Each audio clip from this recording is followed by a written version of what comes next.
शेतकरी कर्जमाफीसाठी मुख्यमंत्र्यांनी विशेष बैठक बोलावलेली आहे। त्या संदर्भातली महत्त्वाची बातमी इथे पाहूयात आपण। कर्जमाफीसाठी मंत्रिमंडळाची तातडीची विशेष बैठक मुख्यमंत्र्यांनी बोलावलेली आहे।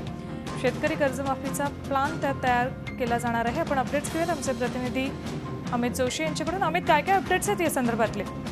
मंत्रिमंडळाची बैठक हा खरं तर सोपंच कार्य। ही मंत्रिमंडळाची बैठक अवघ्या 5 ते 10 मिनिटात संपेल। कारण याबाबत शेतकरी कर्जमाफीबाबत काय निर्णय घ्यायचा आहे, कशा पद्धतीने घ्यायचा आहे, कुठल्या मुद्द्यांवर निर्णय घ्यायचा आहे याबाबत गेले अनेक दिवस विचारमंथन सुरू होतं। आणि या संदर्भात चंद्रकांत पाटील असतील किंवा स्वतः मुख्यमंत्री असतील यांनी राज्यातील प्रमुख नेत्यांच्या भेटीगाठी घेतल्या होत्या। एक कानून समितीची बैठक सुद्धा पार पडली होती। त्यामुळे 4 मुद्द्यांवर ही कर्जमाफी जाहीर होणार आहे आणि देशातील सगळ्यात मोठी शेतकरी कर्जमाफी असेल असं सूत्रांनी स्पष्ट केलंय।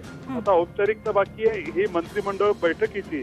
आज शनिवार आहे, आठवड्यातील 4था शनिवार आहे आणि 4थ्या शनिवारी हे सरकारी कामकाज बंद असतं, सरकारी कार्यालयांना सुट्टी असतात। असं असताना मंत्रालयामध्ये ही विशेष मंत्रिमंडळ बैठक तातडीने मुख्यमंत्र्यांनी बोलवली आहे। बैठक थोड्याच वेळापूर्वी सुरू झाली आहे आणि 4 निर्णय जे घेतले जाणार आहेत ते मंत्रिमंडळ बैठकीमध्ये मांडून ते मंजूर करून घेण्याचा सोपस्कार आता पार पडला जाणार आहे। आणि 3:30 वाजता मुख्यमंत्र्यांची या मंत्रालयामधील एका मोकळ्या जागी विशेष अशी पत्रकार परिषद आयोजित केली गेलेली आहे। आणि या संदर्भात तेव्हा काय नक्की मोठी घोषणा होते, किती कोटीचं पॅकेज घोषित होतं, जे 1.5 लाखापर्यंत शेतकऱ्यांचं कर्ज माफ होणार अशी आता माहिती पुढे येते। त्याबाबत मुख्यमंत्री काय निर्णय घेतात सांगतात याकडे आता सगळ्यांचं लक्ष लागलेलं असेल। अगदी बरोबर। आता दुपारी 3:30 वाजताच्या पत्रकार परिषदेमध्ये मुख्यमंत्री नेमके कुठले निर्णय जाहीर करतात याकडे आता सगळ्यांचं लक्ष लागलेलं आहे। अमित, तुझाच धन्यवाद या संपूर्ण माहितीबद्दल।